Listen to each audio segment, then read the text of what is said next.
Weddings always made me uneasy, and not because of the speeches, the champagne, or the flower arrangements. No, it was the small, subtle reminders of what love could be, a reminder that had grown sharper, more painful over the past year. My wife, Olivia, had been distant lately. At first, I told myself it was just stress from work, but little things kept adding up: missed calls, late nights at the office, sudden interest in social events I wasn't invited to.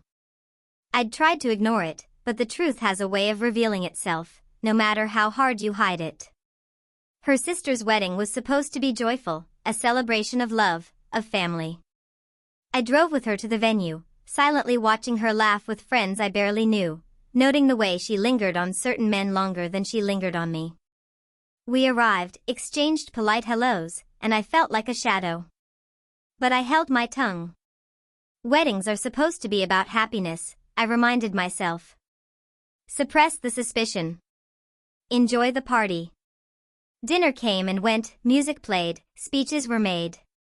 Everything was normal, superficially perfect. Then it happened, the bouquet toss.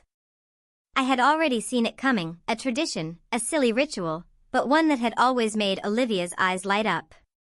She elbowed her friend playfully, whispered something, and before I could blink, she was in the air, hands outstretched, catching the bouquet effortlessly. Everyone cheered. Cameras flashed. She smiled, radiant, innocent, like the woman I thought I married. But in that moment, I didn't smile because of the bouquet. I smiled because I already had mine, divorce papers folded neatly in my jacket pocket. I had spent the past week consulting with a lawyer, gathering evidence, documenting every lie, every excuse, every late-night disappearance. I knew I was making the right choice. The bouquet she held was a symbol of hope, of future, of commitment, and the papers I held were the symbol of truth, of closure, of finality. The rest of the evening blurred.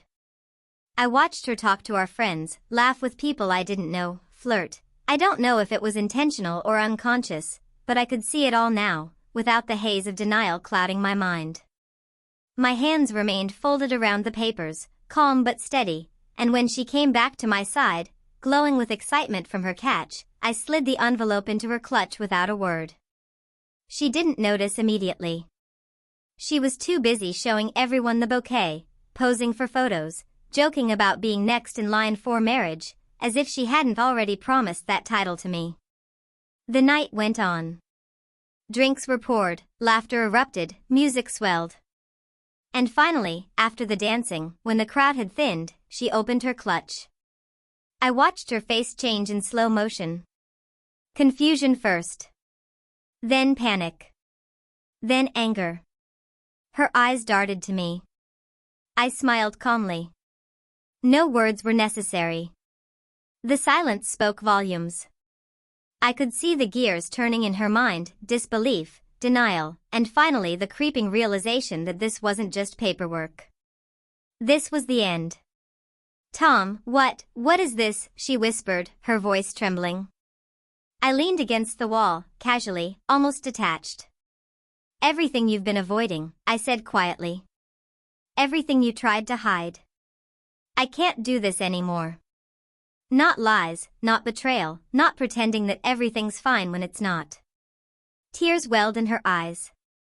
"But, it's just, we can fix this. I can explain," I shook my head. "No, Olivia. You've had months to explain. I've given chances I shouldn't have. I trusted you, and you lied. Every weekend, every night out, every excuse, you built a life around lies, and I can't live in that world anymore." She dropped the bouquet onto the table, as if it had suddenly become meaningless. "You can't just do this," she cried. But I didn't flinch. I had rehearsed this moment in my mind, every word, every gesture. I had imagined her disbelief, her tears, her pleas, and now it was all here, real, raw, undeniable. I walked toward the door, pausing only once. "You can keep the bouquet," I said softly. "It suits you.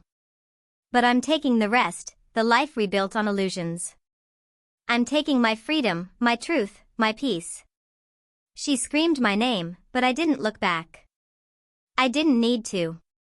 I had spent too long in doubt, in hurt, in betrayal. That night, the lights of the city blurred past me as I drove away from the wedding, away from the woman I once loved, away from the lies.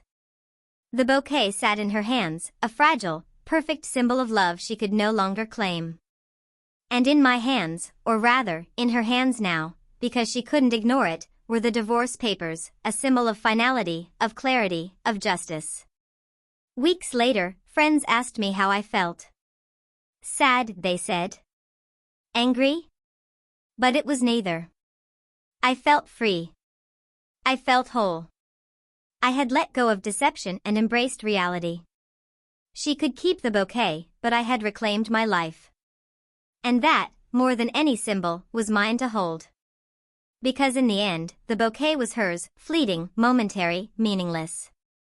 The papers were mine, permanent, undeniable, a declaration that truth, not tradition, defines love and respect. And I smiled, quietly, as I walked into a new chapter of my life, leaving the wedding, the bouquet, and the lies behind.